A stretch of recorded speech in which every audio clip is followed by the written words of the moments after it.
Form 8936 claims the Clean Vehicle Credit for buying a qualifying electric or fuel cell vehicle, worth up to $7,500 for a new vehicle. The IRS restructured this form, so vehicle details go on Schedule A of Form 8936, and the credit totals flow back to the main form. Part 1 of the main form checks whether your income is below the limit before the credit applies.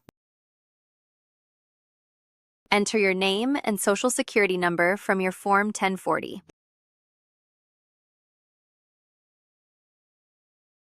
Part 1 figures your Modified Adjusted Gross Income, or MAGI, to confirm you are under the income limit. On line 1A, enter your AGI from your 2025 Form 1040. Line 2 adds any required adjustments for your total MAGI. For a new clean vehicle, the limit is $150,000 for single filers, $300,000 for joint filers, and $225,000 for head of household.